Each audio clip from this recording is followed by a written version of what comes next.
Hey guys, first of all, I apologize if you hear any vroom sounds. Those are going to be my notifications, email, Facebook, text, and all that because I'm recording this on my phone.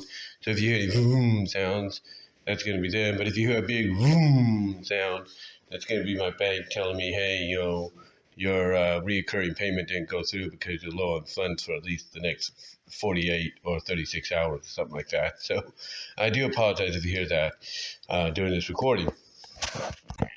But let's get on to the topic at hand. It was just something I was thinking about for a bit. I was looking, I think, on Twitter, Facebook, and I saw something get brought up when it, pertained to this.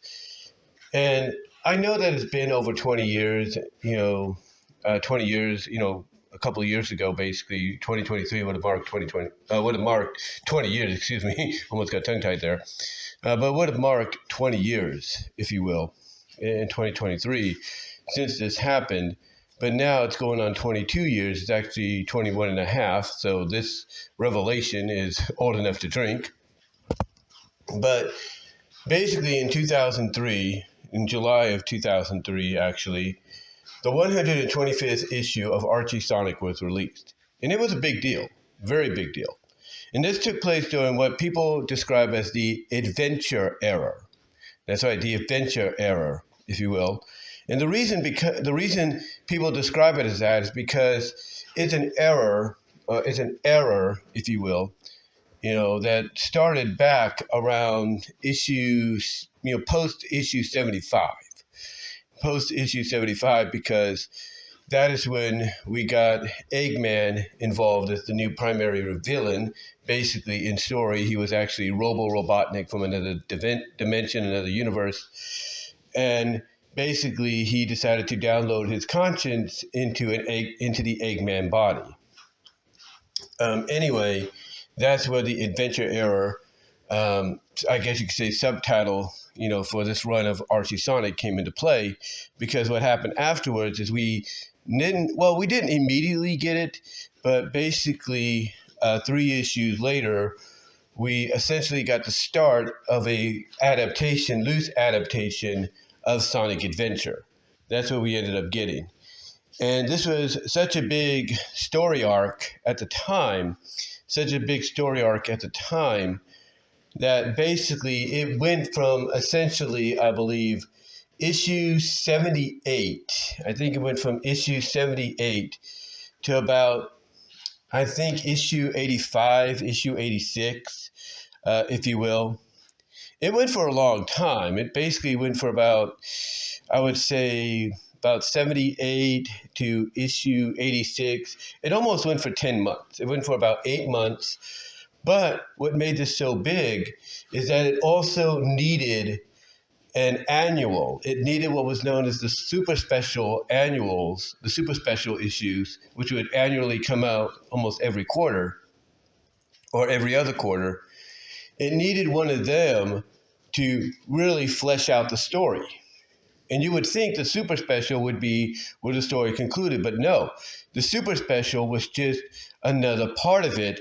But the timing, was so, I guess, perfect that they decided, hey, we're going to include, this story as a part of it. We're going to include a super special, a 48-page super special, as part of, the story arc, as part of the adaptation.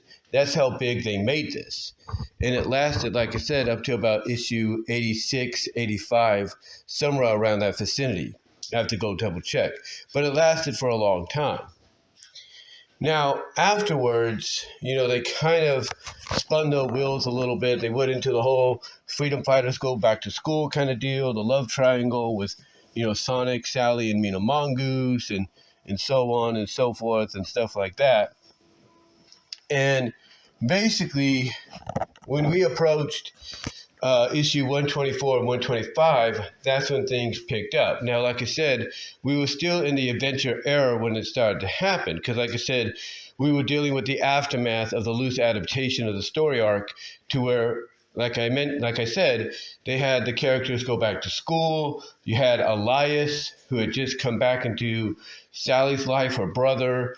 Elias and the mom, but mostly Elias, come back into Sally's life and her father's life, and her father getting hurt, and thus he has to resume, or not resume, but he has to basically, unfortunately, against his will, take over as temporary king, temporary leader, of the kingdom, and thus allowing himself to be opened up to manipulation by Geoffrey St. John, who, in my opinion, was just trying to use him to get to Sally, because that was still a thing at the time. That was still a thing going on, believe it or not, that Joffrey still had a thing for Sally. And in my opinion, and I'm sure a lot of people would agree, maybe disagree, but mostly agree, that him being in Elias's ear during this time, making him run the kingdom the way Joffrey sees fit, was just a blatant reason, was just an all-excuse blatant reason to not only prove himself better than Sonic, prove his team, the Secret Service, better than the Freedom Fighters,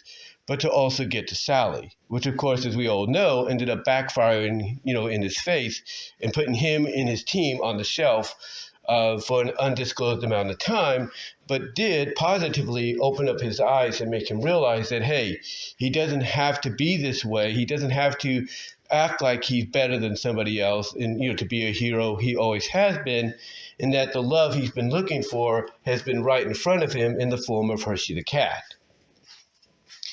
But yeah, we were going through that time period, that aftermath and everything. And then, like I said, the whole Mina, Sonic, Sally deal that, which culminated in issue 122, and 123, where Sally ends up getting kidnapped by Knack the Weasel and his gang, and Sonic goes to rescue her, and Mina goes after him because she still has strong feelings for him. But Sonic's going after Sally because not only is she his best friend, but also he still has a thing for her as well. He just, he's just never had the opportunity to, basically, let Sally know, hey, I still love you and everything, and, I want to be with you.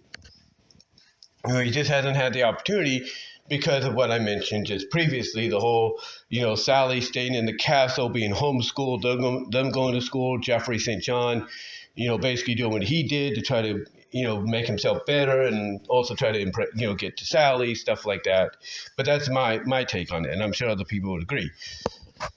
But anyway, part of the aftermath is, like I said, we go into 122 and 123, where Sally gets kidnapped by Knack the Weasel, Fang the Weasel, that is, or Fang the Sniper, and his gang. And Sonic goes to rescue her. Mina goes and follows him without him knowing and everything. And basically what happens is that Sally does find a way to manipulate the weasels, Fang and his gang, Knack, if you will, in his gang, into basically allowing her to escape because, they kidnap her. She's wondering, okay, why'd you kidnap me? And basically they just reveal, oh, we kidnapped you for the old school, ransom deal, because that's what it was. They had just kidnapped her to have the kingdom, to have the king basically pay out, the royal family pay out for her return. And Sally decides, okay, if that's the case, I'm going to take advantage of this. So she kind of, I guess you could say, seductively kind of manipulates the situation by acting like she understands where they're coming from and everything, and that, hey, you know what? I see where you guys are coming from, and you know what? Maybe if you let me in on it, let me in on it, let me help you go against my family. We might be able to work something out. And she's able to, like I said, manipulate Knack and Knack/Fang into thinking, oh, really? I didn't think you had this side in you, or this, this side of you in you and all that.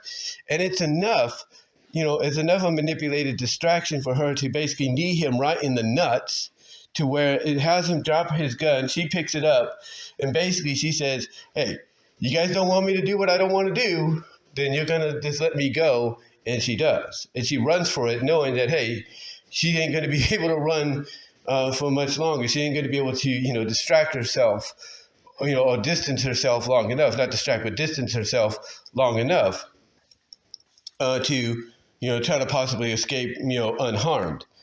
And of course, this is where Sonic comes in. He finds her. He takes down the weasels and everything, or the other weasels. They reunite, and she says she loves him, and he says he knows. They kiss. Mina, who basically was following Sonic the entire time, sees this and is heartbroken. But what's surprising about Mina is she kind of blames herself. She starts taking responsibility and blames herself, for believing that, Sonic and her could have a chance, when in reality he still had a thing for Sally. Now, what's mature about this moment, too, is that she notices Fang is going to take a shot at Sally, with his sniper gun, and instead she uses her speed, because she has speed as well, to basically take the bullet for Sally. And, basically before she passes out, doesn't die, but passes out, she tells Sonic that she loves him. Basically, finally letting him know the reason she's always been around him, the reason she kissed him and all that is because she had a thing for him. But again, what's interesting about that moment is her basically racing in to take the bullet for Sally because, she feels that, hey, if I still care for Sonic, if I still love him, then I'm going to want to protect the one thing he cares about as well, and that's the princess. And that's what she does. So that's what she does. But anyway, this leads us into the anniversary issue, or at least close to it. We go to issue 124, where probably a lot of people would figure would be the, I guess the most surprising moment, and if not kind of satisfactory, but almost like a moment you look at it now and you're like, yeah, it's no wonder, they were quick to do what they did, especially resulting in what they did later on, about 10 issues later, which a lot of people feel like, hey, just ignore that. That never happened. They look at what happened to 134 like, yeah, that, 10 issues later, 134, yeah, that didn't happen. That moment didn't happen. Looking back on it in hindsight now, people are like, yeah, we kind of understand why they went that route, unfortunately, because the situation was that Sonic and Sally, not only are they back together and everything, but now they are basically engaged. They are Sonic becomes her royal consort. I guess you could call it her royal consort, basically her fiance. And again, a lot of people could probably look back in hindsight and be like, yeah, it's no wonder they did what they did, with 125 and then 9 issues later with 134. It's no wonder they did what they did, and everything, because obviously Sega got on them and like, yeah, we'll let them be together, but no engagement. No, none of that. And anyway, I know I'm taking long to get to the point here, and I do apologize, and hold on for a second while I do something. If you hear any boom, boom, boom, that's me putting in my code here, so I do apologize for that. But anyway, I know I'm taking long. I'm at the 13-minute mark here, about 13 minutes and 15 seconds. But anyway, it's during them getting engaged and all that, where the planet gets attacked. It gets attacked, but not by Eggman. No. It gets attacked by an alien race called the XORDA. And it's spelled XODRA. XODRA, the XORDA. And they're kind of they're basically octopus, squid-like alien creatures that, are coming to Earth. They've come to Earth. And basically, these are creatures that we got hinted at about, previously, because previously we had this spaceship come out of like warp space, and it said Mobius or bust written on the side, and it contained the humans, the overlanders, if you will. It contained the humans or the overlanders, if you will. But so anyway, that's the first hint we got about them. Here with 124 and 125, they end up invading, the planet because basically they want to finish what they started, centuries ago. They want to finish what they had started centuries ago. And everybody's kind of confused. They're like, why are you attacking us? What did we ever do to you? And what throws them off is when the XORDA starts referring to Mobius as Earth.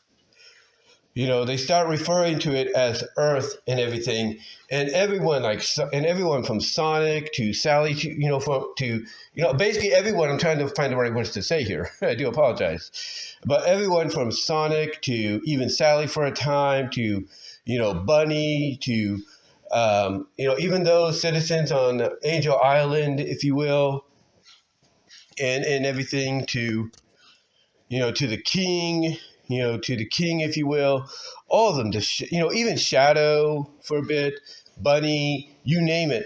All of them are basically confused. They're like, what are you talking about? Why are you calling our planet Earth? Our planet is called Mobius. What are you talking about? And everything. And so what Sally does is she goes with Nicole, and at the same time, Locke, Knuckles' dad, on the floating island, at the same time, they all do their research. And believe it or not, even Eggman does a bit of research as well to kind of figure out, what's going on here. And the research they come up with, basically confirms that the XORDA, the XORDA are correct in their claims. Because basically, the image that you see here, or you've seen throughout most of this, and I will chapter this, so you'll get a chapter that will probably say something about reveal and everything. But basically what happens is that Sally, along with Locke, along with Eggman, but Sally and Nicole basically first confirm that essentially the XORDA, the XORDA, is right. That the claim of Mobius and Earth being the same planet is correct. And the way they're able to confirm this is from what the XORDA basically, states about when they attack the planet to wipe it out of all life form, because the background is that one of their aliens came to the planet to kind of conduct peace. They came in a peaceful manner, but the overlanders, humans, didn't see it that way and decided to not only capture it, but decided to dissect it, kill it, and dissect it to see what it, how it breathes, how it lives, and all that. And basically, the XORDA took this personally to where they wiped out the planet, not realizing that because of what they did, it caused all the animal life on the planet to mutate into what would be known as Mobians. And that's basically why the revelation came to be as it was. Why Sally and Nicole, Locke, afterwards, and even Eggman all basically said, yeah, the XORDA, if you will, they're correct. Our planet, Mobius, is Earth. But the reason it's Earth, again, is because of what is known as the legendary Days of Fury, coinciding with the XORDA's claim. Because the legendary Days of Fury are known as days as when fire came from the sky and wiped the planet out, basically wiped it clean to make way for what would come afterwards. And basically, like I said, what the XORDA didn't realize, and Sally explains this to them later on when she goes and uses a helmet to telepathically, teleport herself, I guess you could say in a holographic manner or something, to the XORDA to explain to them, look, you're correct in what you say, but things have changed. Your attack that you did, centuries ago caused the animal life to mutate into the dominant species known as Mobians. But what does XORDA do? The XORDA don't want to hear any of her excuses, and they basically say, yeah, you're correct, but because of your mutation, you share the same kind of structure and DNA, the same kind of, I guess you could say, what's the scientific word? The same bodily structure, same DNA sort, same chromosphere, or whatever they call it, basically the same biological chemistry, biological makeup as humans. Thus, it makes you just as, at fault as humans, basically makes you humans as well, even though you are a mutated species or something like that. So basically, basically that's what happened. So basically that is how this moment occurred. That's how this moment occurred, to where Mobius and Earth are deemed the same planet in Archie Sonic. But the question obviously is, why was it deemed the same? And I do apologize for any of the button pressing again. I'm putting in my code to unlock my phone so I can see what the time is on this recording. Okay, 20 minutes and 20 seconds. 20 minutes, 20 seconds. But anyway, the question is, why did this happen? Why did they decide to go and, make this revelation, canon, if you will, in the comics? Well, as noted earlier, basically the comics were entering after issue 75. They were entering what was known as the Adventure Era phase. And the Adventure Era phase, basically states that it was based around, because of the adaptation, like I mentioned earlier, the loose adaptation on Sonic Adventure, which even included a 48-page special, helping it, continue on, kind of get to the finish line, if you will. That because of that, basically, being in this time frame, trying to find the right words to say. Hold on. Let me take a break for a second before I get tongue-tied. Had to drink some coffee, get my mouth watered again. But anyway, and I'm sorry if I got a little distracted there, kind of going off track. This is what happens when you do unscripted stuff, if you know what I mean. You kind of get off track, you kind of lose train of thought, you kind of, go one way instead of staying focused. So I do apologize for that. But anyway, to get to what I was saying, the reason this revelation was done, because like I was mentioning before I took a break there for a second, basically we were in the Adventure Era, where, like I mentioned at the beginning, and as I was recapping, we had a loose adaptation of Sonic Adventure, which included a 48-page Sonic Super Special, taking part in that to help get the adaptation, to the finish line. But the reason the revelation also happened was because at the time, I should say, of when Sonic Adventure and Sonic Adventure 2 came out, basically Sonic was described as living on Earth. And a lot of the background characters outside of the main characters in the game alongside Sonic, most of the other characters in the world, were humans.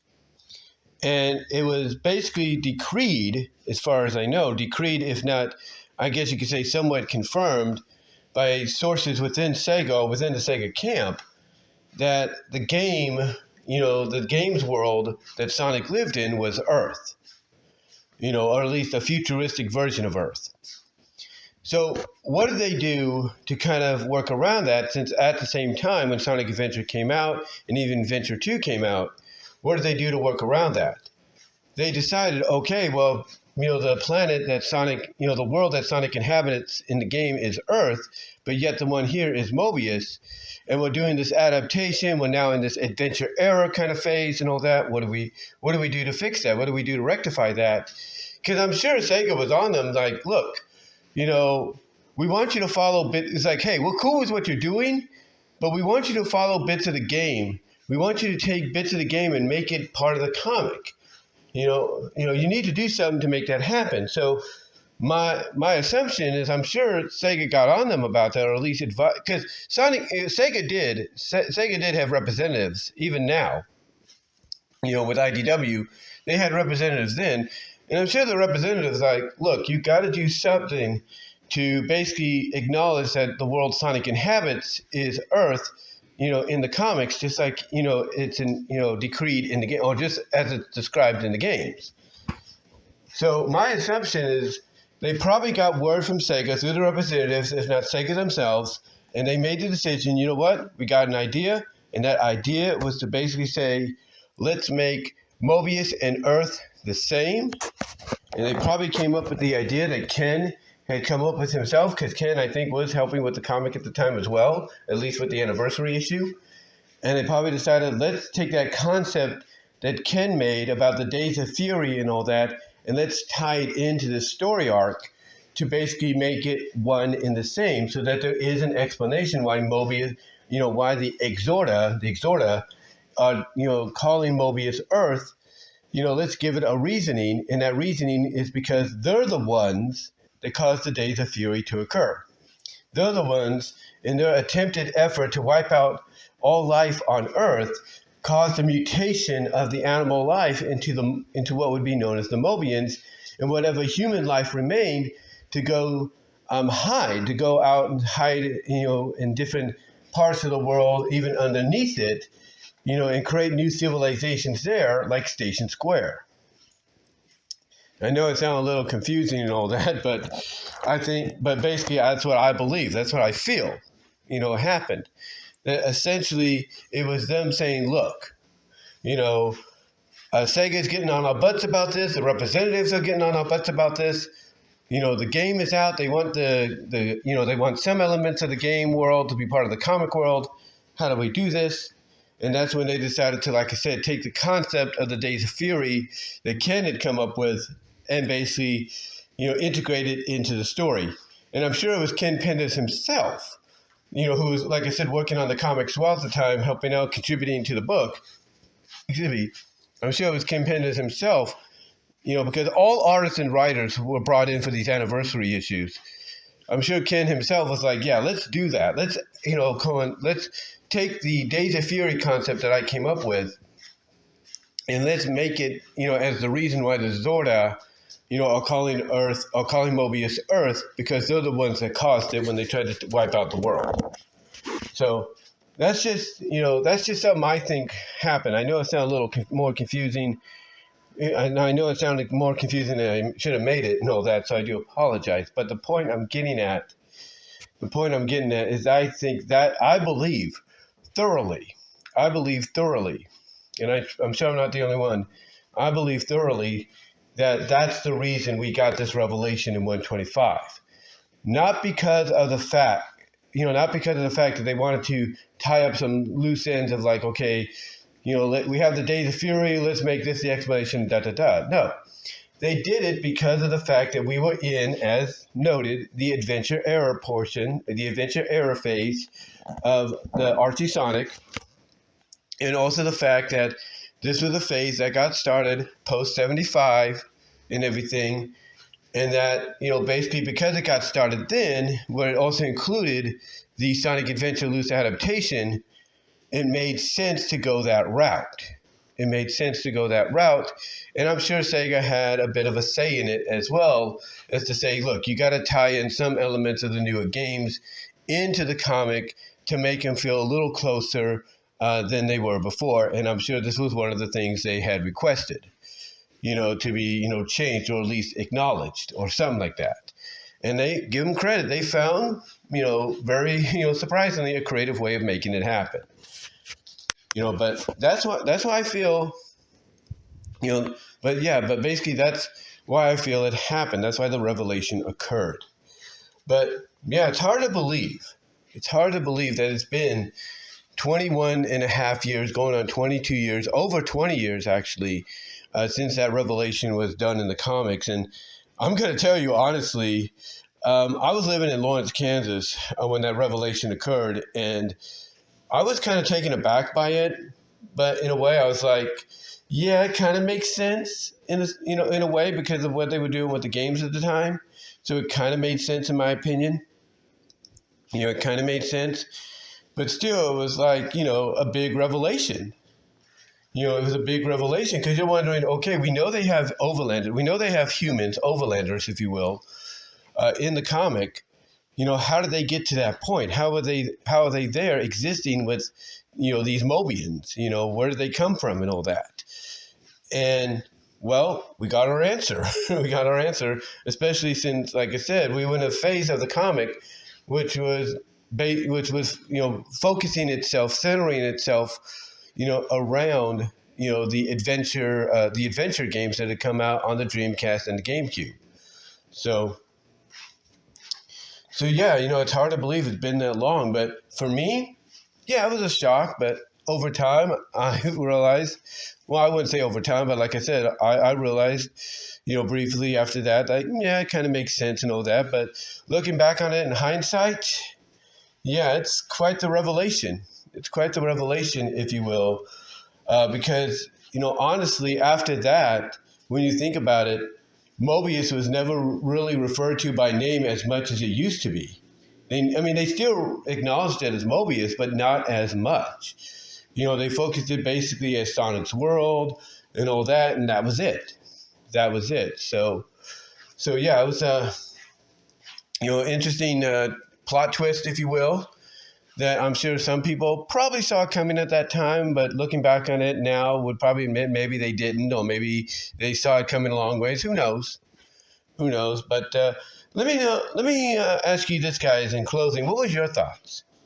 How did you feel? Did you see it coming? Did you feel like this plot twist was going to come sooner rather than later? Or did you kind of get taken back by it? Were you surprised, like, whoa, I didn't see that coming? What was your reaction? Let me know. I'd love to hear how you felt about it. And really, guys, that's all I could say. So until next time, let me know what your thoughts are in the description, in the comment section below, as well as in the live chat if you haven't done that already. Also, guys, you can follow me at all your favorite audio and video podcast affiliates. You can follow me at iTunes, iHeartRadio, Spotify, Pandora, Audible from Amazon, Radio Public, Overcast. Wherever there's a podcast, you can find mine there as well. You can also support me at patreon.com at BW Roses, where I have a new video up under the $3 and $5 tier. Check that out there. You can also help support me there with the $1 tier. You can also support me through Cash App and Venmo. You can also go to the Teespring store and get merchandise you can't get anywhere else. Also, guys, you can find me at VENMO at BW Roses. You can find me at rumble.com at BW Roses, so I've uploaded some new content there that I don't want to upload here to YouTube due to, copyright reasons, potential copyright reasons, and also, the algorithm for YouTube may not kind of acknowledge one of the videos as okay and all that and everything. It might give me the limited availability 18 plus warning and all that, and I don't want to risk that. But yeah, you can find the videos there at Rumble. You can also find me at odyssey.com at BWRoses-5. You can find me there. You can also find me at kick.com at BWRoses and at twitch.tv, I should say, at BWRoses. You can find content there as well. I got to get those up and running once more. Also, you could find me and follow me at x.com, Twitter, if you will, at BW Roses. You can find me at Blue Sky at BW Roses. You can also find me at TikTok.com as well at BW Roses. But guys, let me know what your thoughts are on the revelation that happened over 20 years ago. How did you feel about it? When you first saw it, did you feel like it was obvious from the get-go? Or did you feel like it was a twist that you didn't see coming?